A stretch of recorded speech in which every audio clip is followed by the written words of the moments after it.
Kadangan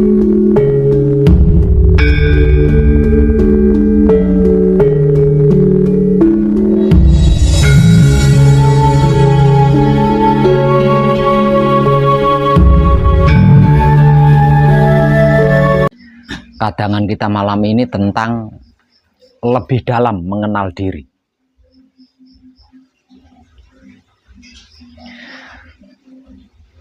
Mengenal diri, diri yang dimaksud adalah 3 hal, yaitu raga atau wujud, jiwa atau sukma, hidup atau ruh suci. Mengenal diri berarti mengenal raga, jiwa, dan hidup. Mengenal diri bermula dari 4 pertanyaan, yaitu dari mana aku, siapa aku, untuk apa aku, dan hendak kemana aku.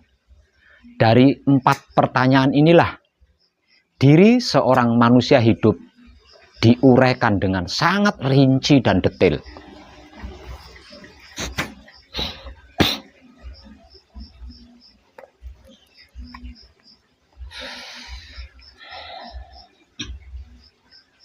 Jawaban dari 4 pertanyaan, yaitu dari mana aku, siapa aku, untuk apa aku, dan hendak kemana aku, bermula dari bahan dan asal-usul raga atau wujud kita.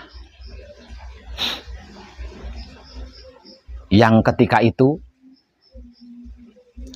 kakek moyang kita Adam dan nenek moyang kita Hawa mengalami kesulitan untuk mengenal wahyu pancagaib atau sedulur papat kalimo pancer. Dikarenakan sebelum waktunya sudah kemomoran atau sudah ternoda.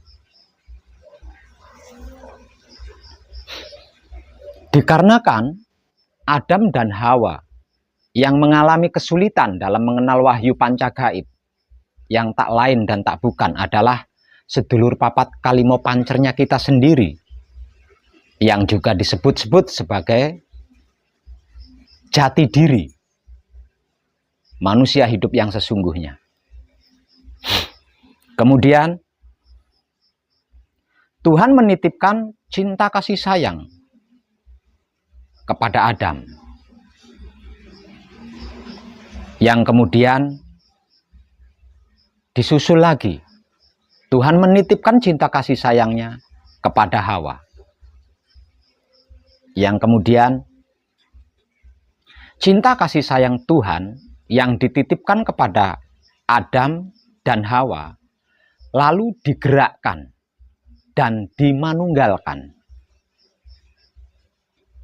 akibat dari kemanunggalan, kesadaran, rasa cinta kasih sayang Adam dan Hawa inilah wujud kita bermula dari anak cucu Adam dan Hawa tercipta.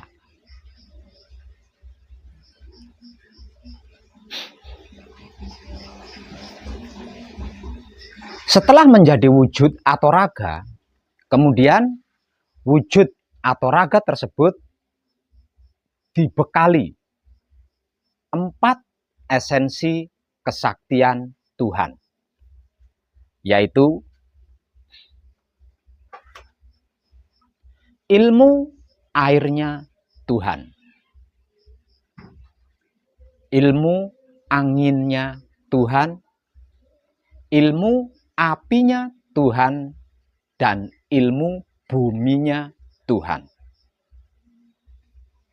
4 esensi ilmu kesaktian Tuhan ini kemudian dibekalkan kepada wujud yang baru saja tercipta dari cinta kasih sayang Tuhan tadi.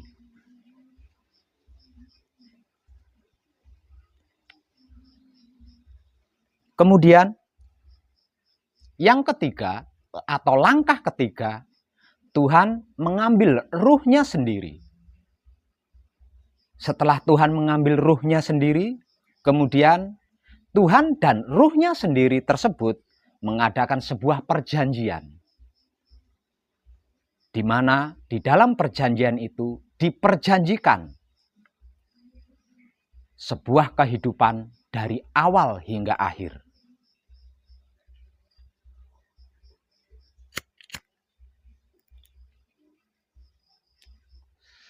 Setelah selesai melakukan perjanjian antara Tuhan dan ruh Tuhan itu sendiri, kemudian Tuhan berfirman atau Tuhan berkata,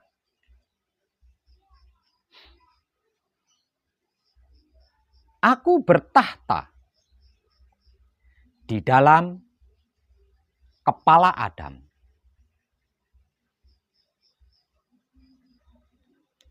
Di dalam kepala ada otak dan lain sebagainya. Aku juga bertahta di dalam dada. Di dalam dada ada hati. Di antara hati ada jantung dan lain sebagainya.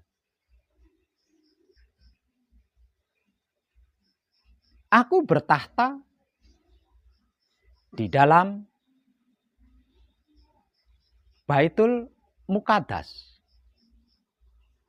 atau Baitul Maqdis yang ada di dalam kelamin. Di antara kelamin ada peler atau pelir dan lain sebagainya.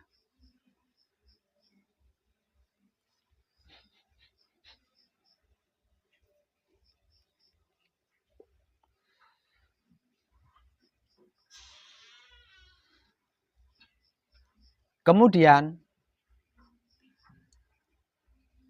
Tuhan juga berfirman atau berkata, "Aku beri kebebasan hidup kepadamu, kecuali satu yang tidak boleh engkau lupa, bahwasanya engkau adalah dariku, milikku, dan untukku." Secara simpel, dari apa yang sudah saya sampaikan, jelas sudah jawaban dari pertanyaan, siapa aku? Dari mana aku?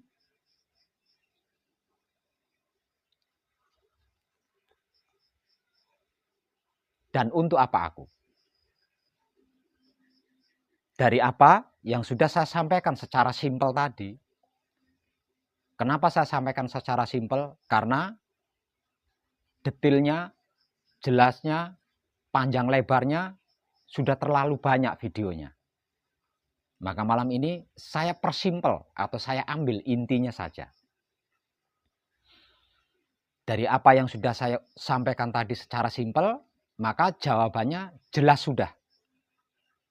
Jawaban dari mana aku, siapa aku, dan untuk aku sudah jelas. Pertanyaan, dari mana aku? Jawabannya adalah dari Tuhan.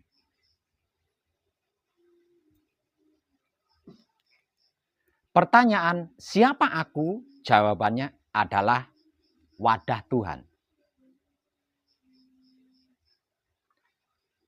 Dari pertanyaan, untuk apa aku? Jawabannya adalah untuk Tuhan. Sedangkan pertanyaan, hendak kemana aku? Jawabannya juga sudah menjadi jelas. Bahwa hendak manunggal kembali dengan Tuhan.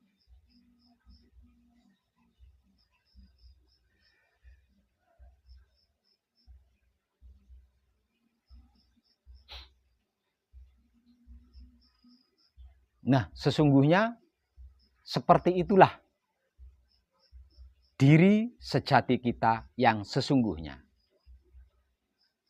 Bahwasanya diri sejati kita yang sesungguhnya adalah dari Tuhan. Wujud Tuhan,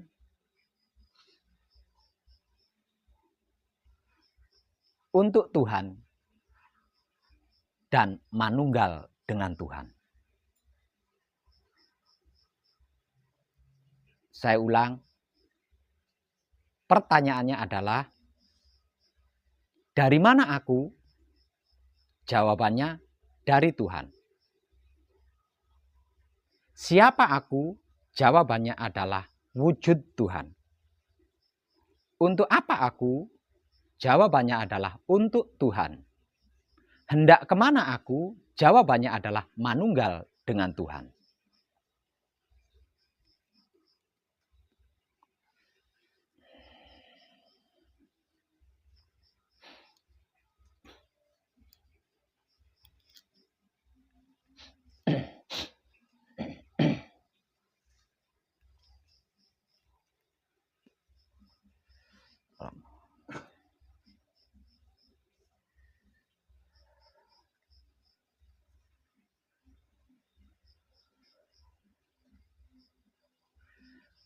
Tentang jati diri kita ini, yang perlu kita sadari dengan sesadar-sadarnya, secara kontinu atau terus-menerus, tidak boleh lupa sama sekali, hingga tanpa batasan atau universal, adalah tentang raga atau wujud kita, jiwa atau sukma kita, dan hidup atau ruh suci kita. Pembelajarannya yang terumit adalah di bagian 4 esensi kesaktian Tuhan. Kalau raga atau wujud kita sangat sederhana dan simpel. Begitu juga dengan hidup atau ruh suci kita. Sederhana juga simpel. Kenapa saya katakan sederhana dan simpel? Raga atau wujud kita berbahan cinta kasih sayang dan berasal dari cinta kasih sayang Tuhan. Sedangkan hidup atau ruh suci kita berbahan Tuhan dan berasal dari ruh Tuhan. Sederhana kan? Dan simpel bukan? Tapi tidak dengan 4 esensi kesaktian ilmu Tuhan. Ini terlampau rumit.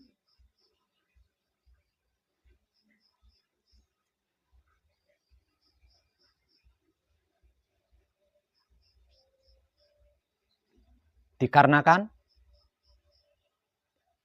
selain penjelasannya harus tegas dan jelas, juga memiliki sejarah perjalanan yang amat sangat panjang. Dikarenakan 4 esensi kesaktian Tuhan ini adalah makhluk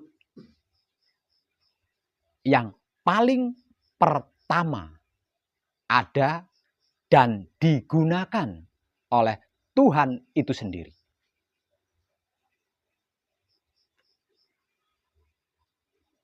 Jadi, secara simpel dan jelas, ketika Tuhan menciptakan apapun itu, maka yang digunakan oleh Tuhan adalah 4 kesaktiannya tersebut.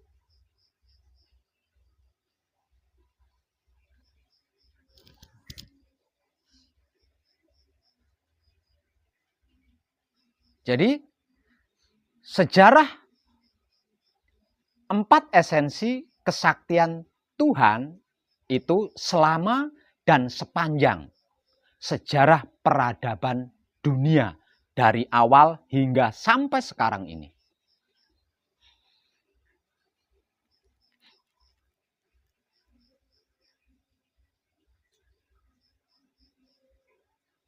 Untuk itu dibutuhkan ilmu pengertian, ilmu pemahaman, dan ilmu pengetahuan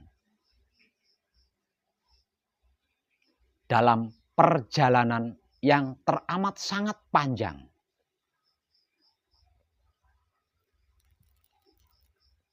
Karena memang sejarah mereka berempat sangat panjang. Sama dengan sejarah peradaban dunia. Keberadaan mereka berempat bersama-sama dengan awal keberadaan dunia. Bahkan bisa dikatakan sebelum dunia ini dicipta, mereka berempat sudah ada. Karena mereka berempat bersama Tuhan dan sedang digunakan oleh Tuhan untuk menciptakan dunia seisinya.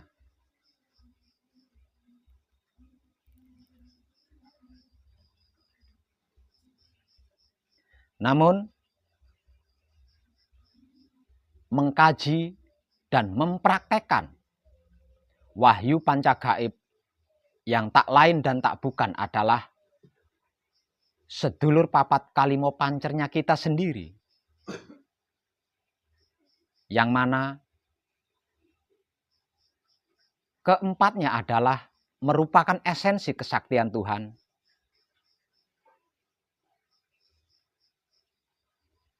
Saya sederhanakan.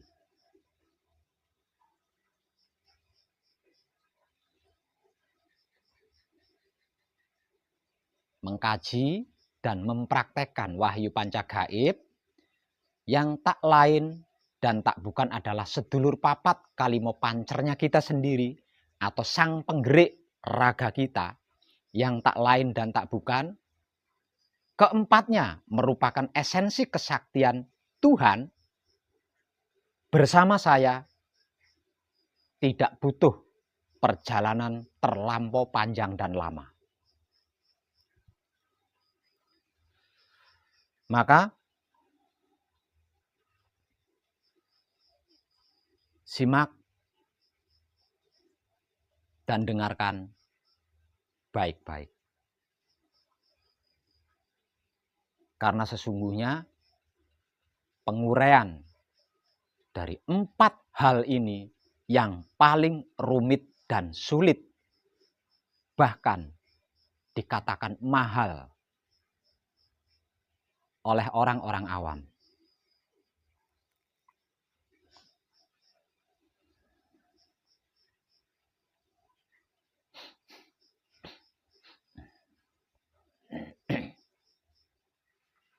Kunci di dalam wahyu pancagaib yang tak lain dan tak bukan adalah saudara kita sendiri, yaitu mutmainah, berasal dari ilmu airnya Tuhan. Bertempat tinggal di kedua mata kita, berkiblat di timur, sikapnya manembahing kawula Gusti, dan sifatnya adalah pasrah kepada Tuhan.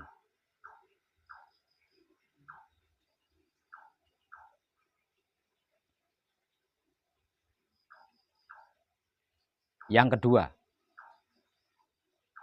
yaitu paweling di dalam wahyu pancagaib yang tak lain dan tak bukan adalah saudara kita sendiri, yaitu aluamah, berasal dari ilmu anginnya Tuhan, bertempat tinggal di hidung kita, berkiblat di selatan, sikapnya manunggaling kawula Gusti, sedangkan sifatnya adalah menerima keputusan Tuhan.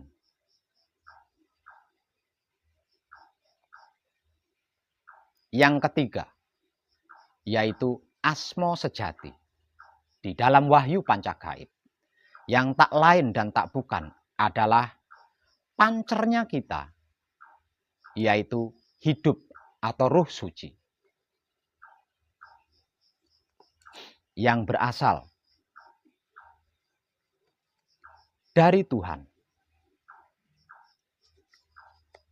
bertempat tinggal di dalam jantung kita. Kiblatnya adalah diri kita. Sikapnya adalah mempersilahkan kuasa Tuhan, dan sikapnya adalah leburing kawula Gusti, dan sifatnya adalah mempersilahkan kuasa Tuhan.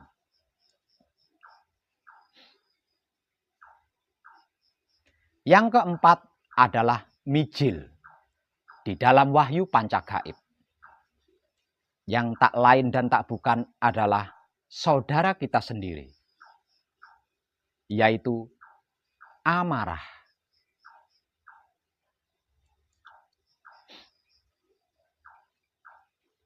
Yang berasal dari ilmu apinya Tuhan,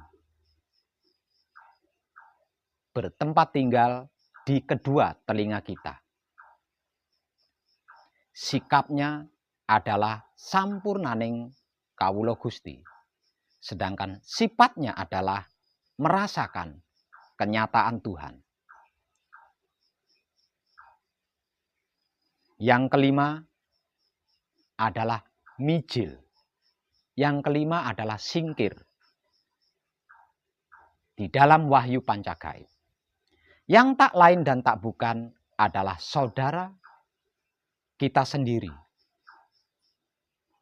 yaitu supiah, berasal dari ilmu buminya Tuhan, bertempat tinggal di lidah mulut kita.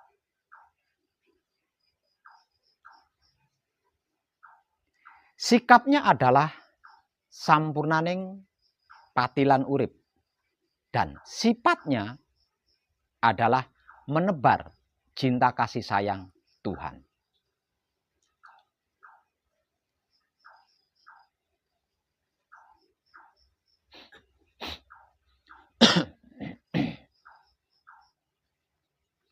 Siapapun dia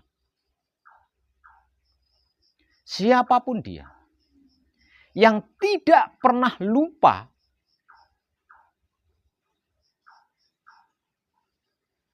tentang sejarah saudara empat kita ini, sedulur papat kalimo pancernya kita ini, siapapun dia yang tidak pernah lupa sejarahnya sedulur papat kalimo pancernya kita ini,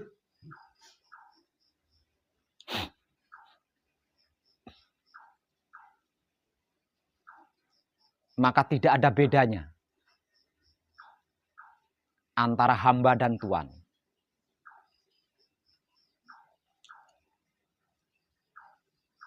Tidak ada bedanya antara makhluk dan Tuhan. Dikarenakan makhluk adalah wadahnya dan Tuhan adalah isinya.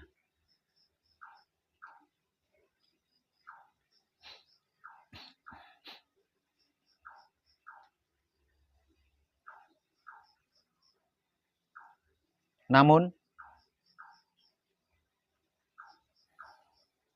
siapapun dia, sebelum dirinya tercerahkan dengan Wahyu Pancagaib, sebelum dirinya tercerahkan oleh Wahyu Pancagaib,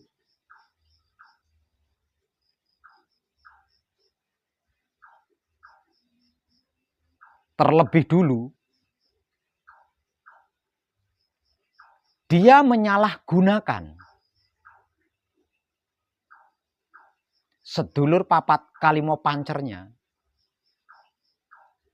maka ketika dia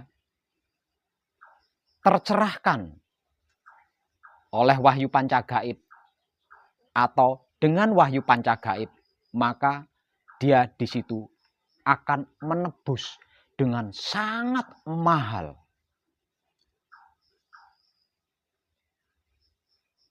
Tebusannya sangat mahal.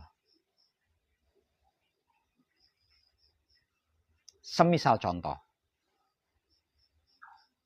sebelum tercerahkan oleh atau dengan wahyu pancagaib, saya mempelajari pelajaran tentang sedulur papat Kalimo Pancer. Namun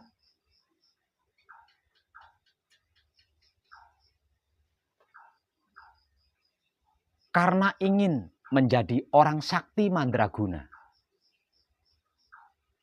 berarti saya sudah menyalahgunakan sedulur papat Kalimo Pancer kita. Suatu ketika saya tercerahkan oleh wahyu pancagaib atau dengan wahyu pancagaib, maka sejak pertama kali saya tercerahkan oleh atau dengan wahyu pancagaib, di situ saya akan menebus dengan sangat amat mahal. Semisal contoh lagi, sebelum saya tercerahkan oleh atau dengan wahyu pancagaib, saya pernah mempelajari ilmu sedulur papat Kalimo Pancer dengan teknik atau cara apapun itu. Namun tujuan saya ingin menjadi orang yang kaya raya. Berarti saya telah menyalahgunakan sedulur papat Kalimo Pancer kita. Sehingganya suatu ketika di saat saya tercerahkan oleh wahyu pancagaib atau dengan wahyu pancagaib, maka dimulai pada saat itu saya akan menebusnya dengan amat sangat mahal.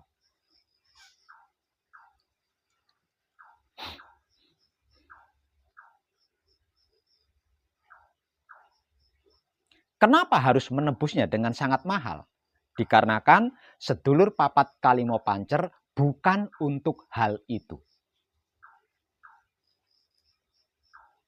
Sedulur papat Kalimo Pancer atau wahyu pancagaib adalah dari Tuhan.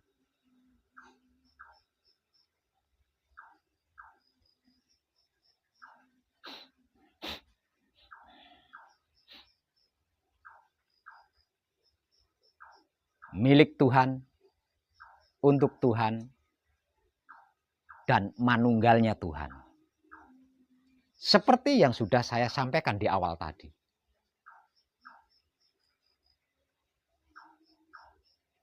Jadi, kalau harus dibahasakan lebih sederhana lagi, aku ini dari Tuhan. Aku ini wadah Tuhan.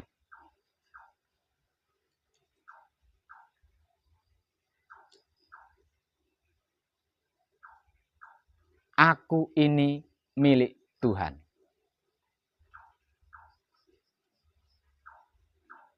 Dan aku ini manunggalnya Tuhan. Dari apa yang sudah saya jelaskan di awal tadi dengan singkat, kesimpulannya berarti aku itu miliknya, aku itu dari Tuhan. Aku itu miliknya Tuhan, aku itu untuk Tuhan. Dan aku itu manunggalnya Tuhan. Jadi bukan untuk ilmu, bukan untuk kekayaan, bukan untuk perdukunan, bukan untuk bla bla bla bla. Apapun itu, bukan sama sekali.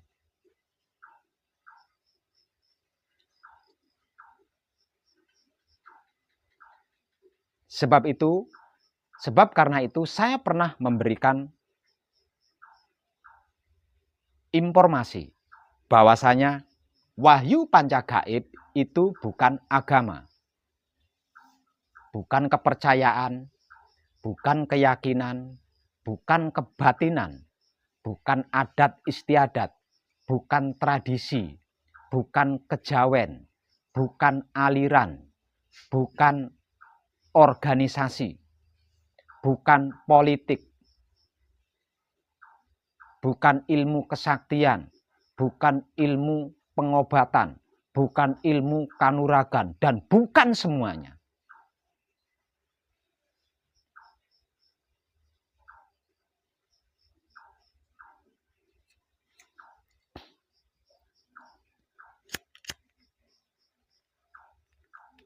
Wahyu Pancagaib adalah hidup.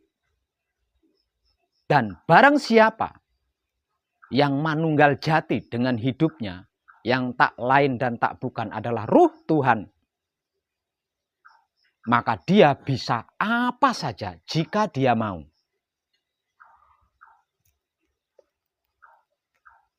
Namun sebelum dia manunggal jati dengan hidupnya,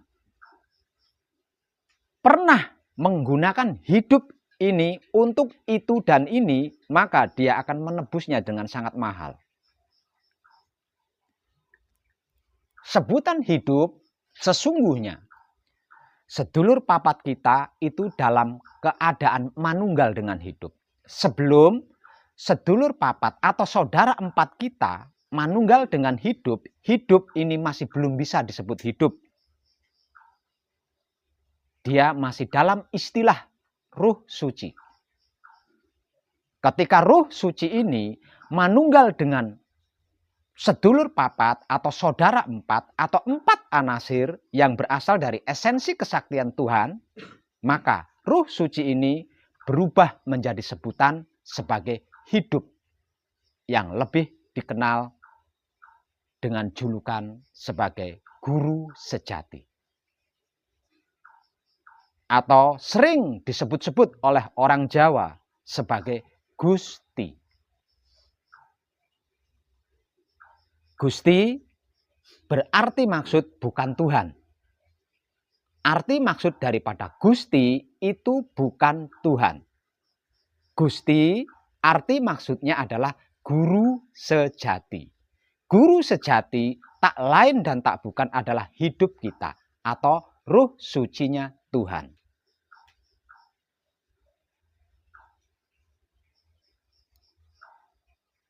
Gusti ini dua kali disebut di dalam bacaan kunci.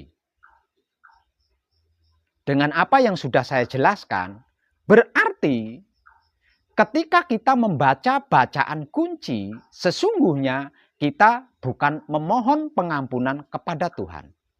Sebab sama sekali kita itu tidak punya salah sama Tuhan. Tidak punya dosa sama Tuhan, tidak punya kotoran sama Tuhan. Salah kita kepada hidup kita. Luput kita kepada hidup kita. Kotoran kita kepada hidup kita. Sebab itu, di dalam bacaan kunci, permohonan pengampunan ditujukan kepada hidup, bukan Tuhan.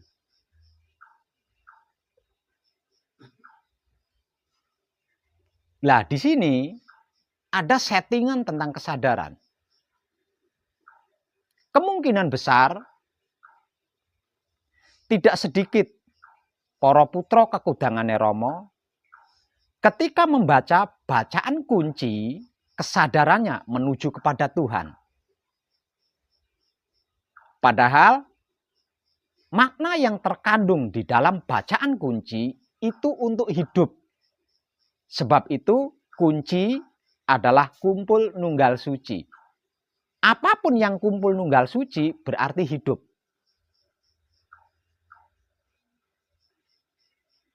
Nah, ini jarang yang kesadarannya kepada pancer kita, kepada hidup kita ketika kita membaca bacaan kunci.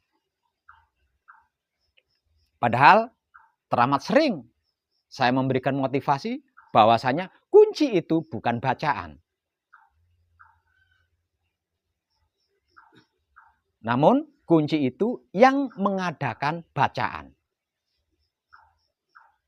Kunci itu yang membaca. Kunci itu hidup. Kunci itu kumpul nunggal suci. Namun tidak sedikit yang mampu mencerna kata-kata saya di bagian ini.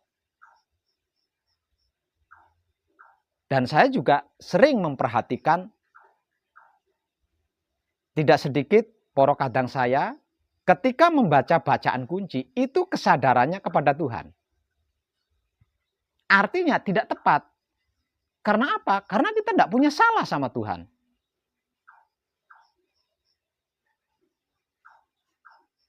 Kita tidak punya dosa sama Tuhan. Kita tidak punya luput sama Tuhan. Kenapa saya katakan kita tidak punya dosa kepada Tuhan? Kenapa saya katakan kita tidak punya salah sama Tuhan? Kenapa saya katakan kita tidak punya luput sama Tuhan? Lawang yang menggerak-gerikkan kita itu Tuhan. Hah? Gerak-gerik kita itu adalah gerak-gerik Tuhan. Tuhan berkata, ketika tanganmu melempar batu, jangan kau kira itu kamu yang melempar. Itu aku yang melempar.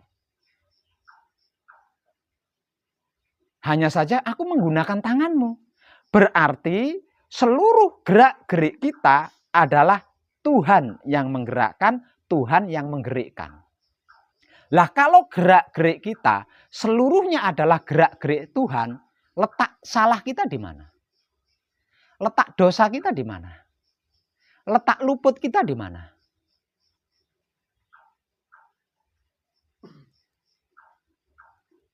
Urusan dengan Tuhan sama sekali kita tidak punya dosa. Urusan dengan Tuhan sama sekali kita tidak punya salah, tidak punya luput. Salah kita, dosa kita, luput kita adalah dengan hidup kita. Kenapa kita luput salah dosa dengan hidup? Hidup itu bisanya mempersilahkan kuasa Tuhan. Tidak yang lain, bukan yang lain.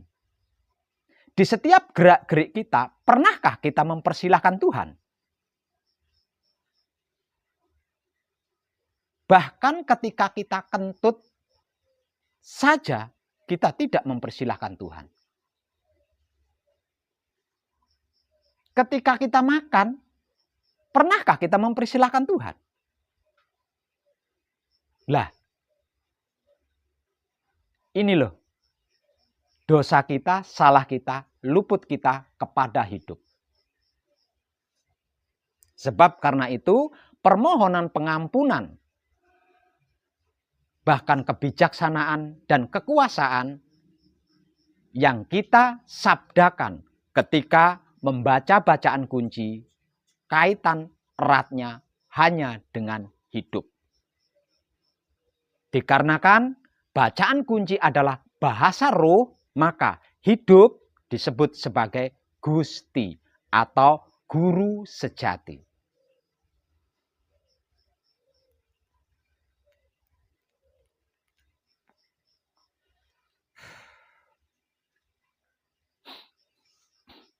Ini banyak yang kurang paham di sini.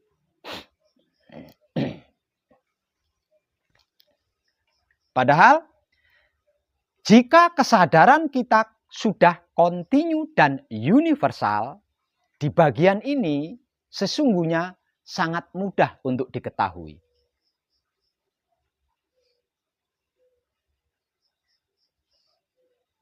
Bagaimana tidak saya katakan mudah di bagian ini untuk diketahui jika kesadaran kita kontinu dan universal? Dalam bacaan kunci, kita memohon pengampunan kepada Gusti. Tapi kenapa di dalam mijil sowannya kok tidak kepada Gusti? Harusnya jadi perenungan di situ. Harusnya menjadi perenungan bersama di situ. Kalau kunci itu kaitannya dengan Tuhan, harusnya di dalam mijil kita menggunakan Gusti. Bukan Kanjeng Rama sejati Gusti Prabu Heru Cokro Semono.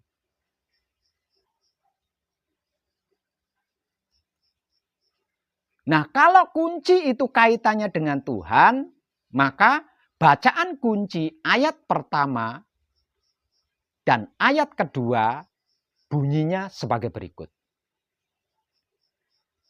Kanjeng Rama sejati Gusti Prabu Heru Cakrosemono, kula nyuwun pangapura dumateng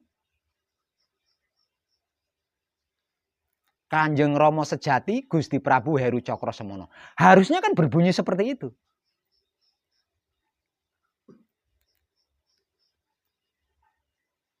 Namun dalam kenyataannya tidak. Di dalam bacaan kunci Gusti yang tersabda. Namun di dalam mijil yang tersabda adalah Kanjeng Rama sejati Gusti Prabu Heru Cakrosemono. Artinya antara Gusti dengan Kanjeng Rama sejati Gusti Prabu Heru Cakrosemono ini ada perbedaan.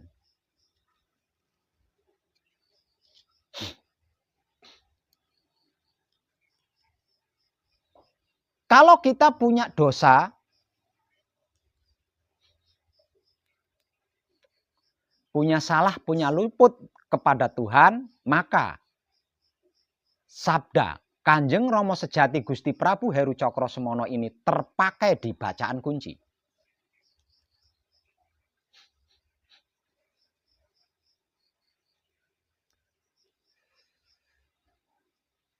Kalau kita punya salah, punya dosa, punya luput kepada Tuhan, harusnya di dalam mijil yang tersabda adalah permohonan pengampunan, bukan menghadap.